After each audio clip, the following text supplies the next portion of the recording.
வணக்கம். இன்னைக்கு நாம பார்க்க போற விஷயம் சும்மா சாதாரணமான ஒண்ணு இல்ல. பொன்னியின் செல்வன் கதையிலேயே எல்லாரையும் ரொம்ப கவர்ந்த அந்த ஆதித்த கரிகாலன், நந்தினி மர்மத்த பத்தி தான் இன்னைக்கு நம்ம அலசல்ல ரொம்ப ஆழமா பார்க்க போறோம். சோழ சாம்ராஜ்யத்தோட அடித்தளத்தையே ஆட்டம் காண வச்ச சில ரகசியங்கள் நிஜமாவே ஆச்சரியமானவை இல்லையா? இது ஏதோ ரெண்டு பேருக்கு இடையில இருக்கிற சாதாரண பகை கிடையாதுங்க. தென்னகத்தையே ஆண்ட ஒரு பெரிய சாம்ராஜ்யத்தோட தலையெழுத்தையே மாத்தி எழுதின ஒரு முரண்பாடு.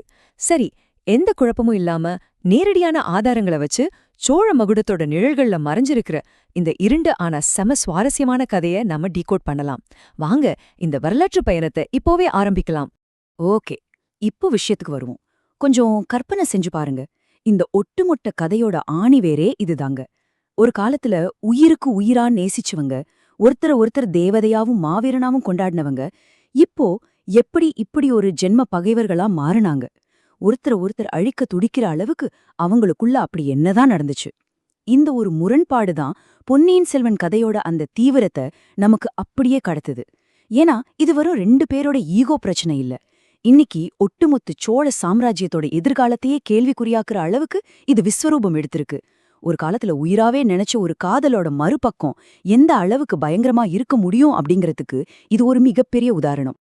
அப்படியே கொஞ்சம் பின்னாடி போய் அந்த பழங்கால தமிழ் ராஜ்யத்தையும், குறிப்பா அந்த அழகான காவிரி நதிக்கரையையும் பழையாறையோட வீதிகளையும் கொஞ்சம் கண் முன்னாடி கொண்டு வாங்க. ராஜதந்திரம், அரசியல் சதிகள், அதிகார போட்டி, இப்படி எதுவுமே தீண்டாத ஒரு அழகான பருவம் அது. ஒரு இளம் இளவரசனான ஆதித்ய கரிகாலனும் அந்த ஊர்லயே பேரழகியான நந்தினியும் சந்திக்கிற அந்த தருணங்கள். அவங்க வெறும் இளவரசனும் சாதாரண பொண்ணுமாவும் அங்க இல்ல. அவங்க ரெண்டு பேருக்கும் மட்டுமே தெரிஞ்ச ஒரு தனி உலகத்தையே அவங்க அங்க உருவாக்கியிருந்தாங்க.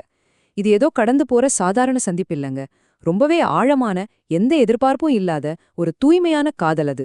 அந்த பிரகாசமான கடந்த காலத்தை நம்ம முழுசா புரிஞ்சுக்கிட்டாதான் அவங்களோட இப்போதைய பகையோட வீரியம் எவ்வளவு அதிர்ச்சியானதுன்னு நமக்கு நல்லா உரைக்கும். இதை இன்னும் கொஞ்சம் விளக்கமா சொல்லணும்னா, நந்தினியோட மனசுக்குள்ள அந்த பழைய நினைவுகள் எப்படி உன்னன் பின்னொன்னா நிழலாடுதுன்னு பாப்போம். முதல்ல எந்த கவலையும் இல்லாத அந்த சந்தோஷமான இளமை காலம்.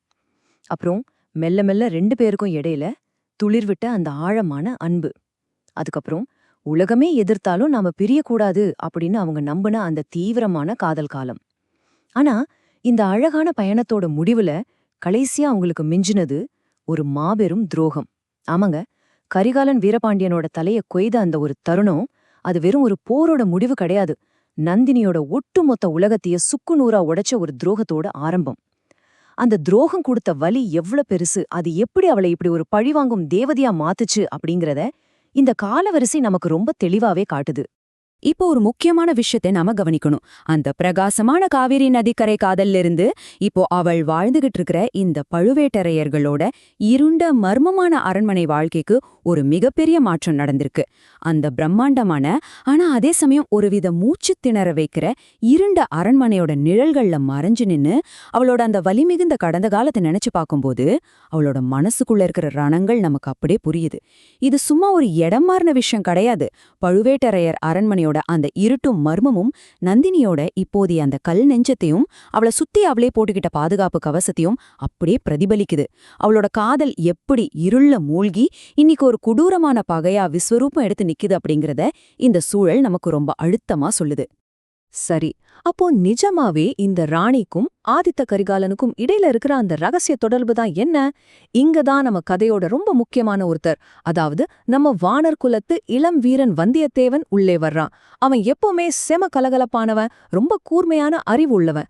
ஆனா இந்த பழுவேட்டையர் அரண்மனைக்குள்ள நுழைஞ்ச உடனே அவனோட அந்த இயல்பான விளையாட்டுத்தனம் எல்லாம் காணாம போய் ஒருவித குழப்பமும் எச்சரிக்கையும் அவனுக்குள்ள வருது. நமக்குள்ளிருக்கிற அதே கேள்வி, அதே தேடல், அதே குழப்பம் இப்போ அவனுக்கும் இருக்கு. இந்த மர்மராணி நந்தினிக்கும் இளவரசர் கரிகாலனுக்கும் என்னதான் கனெக்ஷன்? உண்மையிலே சொல்லணும்னா வந்தியத்தேவனோட இந்த குழப்பம் பார்வையாளர்களாகிய நம்மளோட மனநிலையா அப்படியே பிரதிபலிக்குது. அவனோட கண்கள் வழியாதான் இந்த மாபெரும் சோழ வரலாற்று மர்மத்தோட முடிச்சுகளை நம்ம ஒவ்வொன்னா அவிழ்க்க ஆரம்பிக்கிறோம்.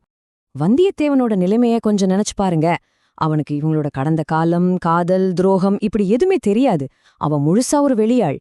ஆனா அந்த அறையில நிலவர அந்த ஒரு கனமான மௌனத்தையும், நந்தினியோட ஒவ்வொரு அசைவையும், அவளோட கண்கள் பேசுற மொழியையும் அவன் ரொம்ப கூர்ந்து கவனிக்கும்போது ஏதோ ஒரு பெரிய ஆபத்தான வலைக்குள்ள நம்ம மாட்டிக்கிட்டோம் அப்படிங்கறத அவன் உணர்றான். அங்கே சொல்லப்படாத வார்த்தைகள், ரொம்ப கனமான மௌனங்கள், அப்புறம் கூர்மையான பார்வைகள் பரிமாறப்படுது. பல வருஷங்களா தொடர்ந்துகிட்டு இருக்கிற ஒரு மர்மமான தொடர்பு அங்க இருக்கு அப்படிங்கறத அவனால முழுசா ஃபீல் பண்ண முடியுது. அந்த பேச்சுல வெளிப்படையா எதுவும் இல்லனாலும் அதுக்கு பின்னாடி மறைஞ்சிருக்கிற அந்த ரகசியம் வந்தியத்தேவனை எந்த அளவுக்கு படத்தப்படுத்துதோ அதே அளவுக்கு நம்மளையும் சீட்டஜுக்கு கொண்டு வருது. இந்த இடத்துல நீங்க கவனிக்க வேண்டிய ரொம்ப சுவாரஸ்யமான விஷயம் ஒன்னு இருக்கு. அந்த கம்பீரமான ராணியோட முகத்துல ஒரு சின்ன நொடி, ஒரு மெல்லிய விரிசல் விழுது பாருங்க. அதுதான் மிக முக்கியமான ஒரு உளவியல் பாயிண்ட். பழுவூர் இளையராணி அப்படிங்கிற அவளோட இரும்பு கவசத்தையும் மீறி நந்தினியோட கண்கள்ல ஒரு சில நொடிகள் மட்டும் அந்த ஆழ்ந்த சோகம் எட்டி பாக்குது. இத்தனை சதித்திட்டங்கள், இத்தனை பழிவாங்கிற எண்ணங்களுக்கு நடுவுலயும் அவளோட ஆழ்மனசுல இருக்கிற ஒரு பழைய நினைவு இன்னும் அவளை சிதைக்குதுன்னா அது எவ்வளோ பெரிய விஷயம் பாருங்க. ஆனா அடுத்த செகண்டே அந்த பலவீனமான உணர்வுகள் எல்லாம் யாருக்கும் தெரியாம மீண்டும் இருளுக்குள்ளேயே ரொம்ப லாவகமா புதைச்சிடுறா.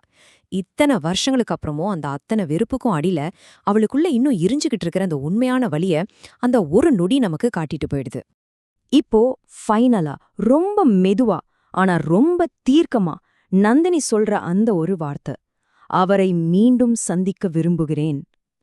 கொஞ்சம் யோசிச்சு பாருங்க. இத்தனை வலிகள், இத்தனை மர்மங்கள், இவ்வளவு கொடூரமான பகை, இதுக்கெல்லாம் அப்புறமும் அவள் ஏன் மறுபடியும் கரிகாலனை சந்திக்கணும்? இந்த ஆபத்தான சந்திப்பு கடம்பூர் மாளிகையில என்ன மாதிரி ஒரு பெரிய வெடிப்பை ஏற்படுத்த போகுது? ஒட்டுமொத்த சோழ சாம்ராஜ்யத்தோட அரியணையையே ஆட்டம் காண வைக்க போற ஒரு சந்திப்பா இது இருக்க போகுதா? அவளோட இந்த ஒரு வார்த்தை இவங்க 2 பேரோட தலைவிதிய மட்டும் இல்லாம ஒட்டுமொத்த தென்னகத்தோட வரலாற்றையே எப்படி புரட்டி போட போகுது? சரி, இந்த மாபெரும் கேள்விக்கான பதில உங்களோட சிந்தனைக்கே நான் விட்டுடுறேன். நிச்சயமா இன்னொரு சுவாரஸ்யமான வரலாற்று அலசல்ல நாம மீண்டும் சந்திப்போம்.